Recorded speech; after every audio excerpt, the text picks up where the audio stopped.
Welcome back to the Dashavatara of Emotions. We're diving into the seventh avatar of Vishnu, Lord Rama, the monarch. Now, this isn't just any avatar. The story of Rama forms the heart of one of the longest epics ever written, the Ramayana. And because of that, Rama doesn't just represent a limited aspect of emotional wellness. His journey reflects an entire spectrum of emotions we all experience in our own lives. So, we'll be exploring 5 potential themes that Rama's journey reveals: betrayal and forgiveness, trust and loyalty, duty versus desire, sacrifice, and emotional resilience. These emotions aren't just abstract concepts. They are the very core of our everyday lives. So I welcome you to see how we can learn from Rama to better understand and master our own emotions. Let's start with betrayal and forgiveness. Before I go into betrayal and forgiveness, what I would like to point out to you is that forgiveness is not just about saying, "Oh, I forgive you," or shutting the door upon someone. But forgiveness is about accepting and dropping the emotional baggage attached to that betrayal. So, betrayal and forgiveness. It's probably one of the toughest emotions to experience. Imagine this. You're about to be crowned king or queen. Your entire life has led up to this moment. But suddenly, your stepmother manipulates the situation and you're banished. This is exactly what happens to Rama. He's betrayed by someone close, someone who is supposed to protect him. I don't know about you, but for me, betrayal is one of the hardest things to deal with. It shakes you to the core, doesn't it? But here's what makes Rama's story so powerful. He does not let this betrayal fill him with bitterness. He does not fight back or demand justice. Instead, he accepts. He lets go. The core of forgiveness. He simply accepts with love, grace, and gratitude the exile, and he holds on to no resentment. You know, I have faced betrayal too. And at some point, it's just been a friend, maybe a business colleague, another colleague from somewhere else, or even a family member. It stings as much as the sting of a bumblebee. Jokes aside, here's what makes Rama's story so powerful. He does not let his betrayal fill him with bitterness. He does not fight back or demand justice. Instead, he's on his way.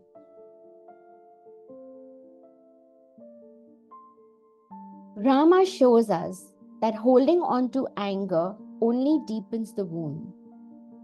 Accepting with grace, forgiveness, on the other hand, is freedom. It allows you to move forward. Remember, forgiveness does not mean forgetting or condoning what happened. It means letting go of the emotional baggage that we hold on to. I invite you to think about a time when you felt betrayed. What did that feel like? Are you still holding on to that hurt? What would it feel like to forgive, even if the other person never apologized? Could you let go of the emotional weight like Rama did? Okay, let's move on to trust and loyalty. Rama's journey wasn't a solo one. His life is defined by deep, deep bonds of trust and loyalty. Whether it's the unwavering support of his brother Lakshmana, his lifelong beautiful marriage of trust and loyalty with Sita, the devotion of Hanuman, the loyalty of his allies in the Vanara Sena. These relationships are built on something more than mere companionship. They're built on emotional trust. And here's the thing. Trust doesn't just happen, it is earned. Rama's ability to inspire loyalty wasn't because he was a prince or a warrior. It was because of his character. I repeat that, it was because of his character. His kindness, his integrity, his compassion, his emotional availability to the people around him. That's something we can all learn from. When we cultivate trust in our relationships, we also create a space for loyalty and deep emotional connection. I've seen how trust can transform relationships. Yet, I've seen how fragile trust can be. Because once broken, it's hard to rebuild. Rama shows us that by being emotionally open, by being trustworthy to ourselves, we can create that kind of loyalty that stands the test of time. And even if it does, we let go if we are betrayed. So, why don't you think about relationships in your life? Are they built on trust? How do you show loyalty to those who matter to you? What's one way you can strengthen the trust in those relationships? Okay, now it's time to move on to a struggle I'm sure we all experience from time to time. Duty versus desire. Throughout Rama's life, he's torn between his personal desires and his larger duty. Think about it. He could have chosen to reject the exile, to fight for his throne, but instead he embraced his dharma, his duty to his father, to his kingdom, to the greater good. In our lives, we're often faced with these choices. There's what we want to do, and then there's what we should do. And let's be real, it's not easy. There are days when choosing duty over desire feels like a sacrifice. Because it is. But Rama teaches us that choosing duty doesn't mean denying our desires.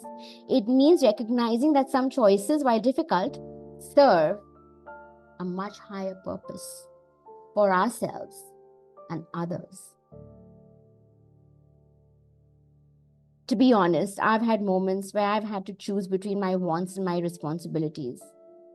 And I'm sure you have too. It's really tough, sometimes even heartbreaking, taking me to crying into my pillow because I would rather choose my desire over my duty. But by the end of it, when I have chosen my duty, I feel honor and grace flow within me. Remember, when you make those tough choices, you grow emotionally. Rama's ability to embrace duty over personal gain reminds me that emotional discipline is the key to long-term emotional wellness. I invite you to think of a decision you had to make recently, where you were torn between what you wanted and what you knew you had to do. How did it feel? How can you channel Rama's wisdom to navigate those moments? With love, grace, and gratitude. Now, speaking of duty, we can't overlook sacrifice,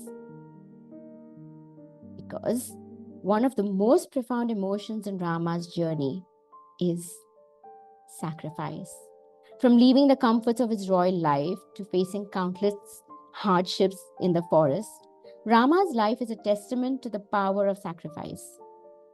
But, here's the thing. Sacrifice isn't just about giving something up.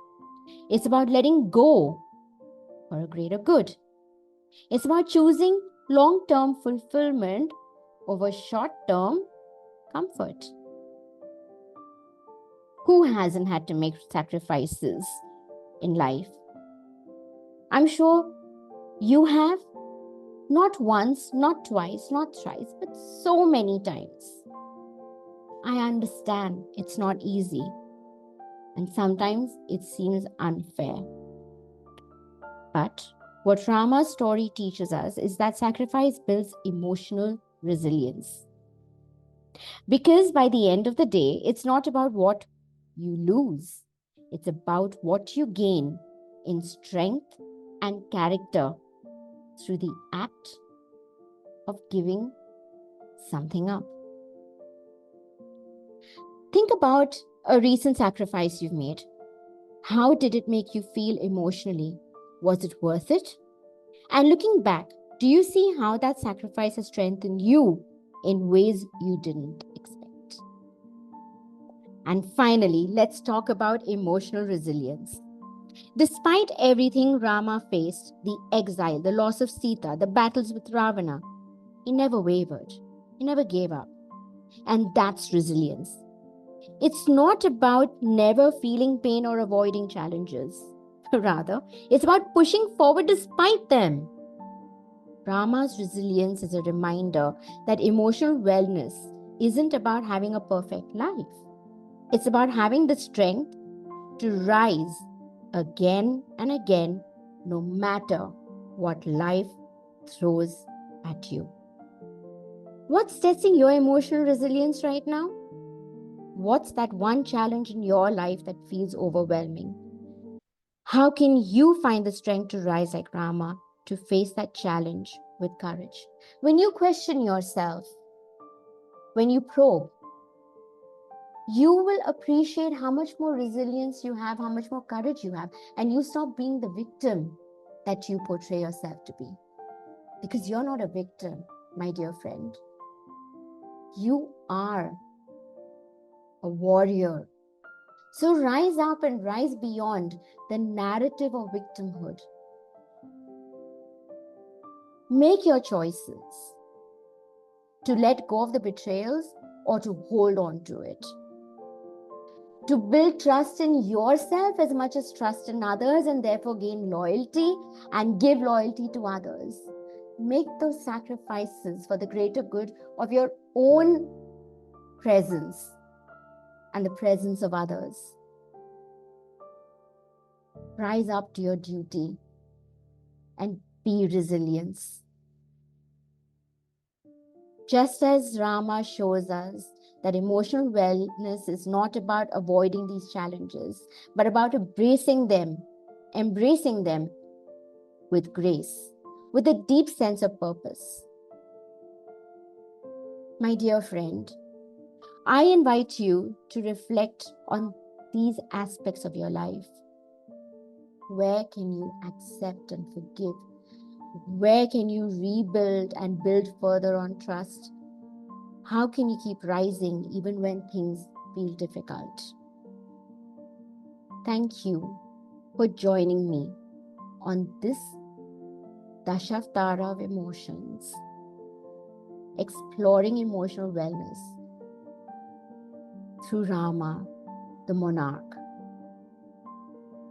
And as always, stay mindful, stay grounded, and you know what? Mind your own emotions. Love, grace, gratitude.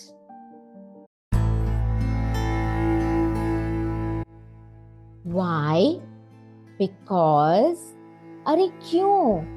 क्योंकि from the depths of curiosity to the peaks of understanding, join me in this journey of the Dashavatara of Emotions. क्यों? Because I, Karishma Udit Chhatrapati, cares for your emotional wellness. कुछ बातों का मतलब, कुछ मतलब की बातें. क्या मतलब?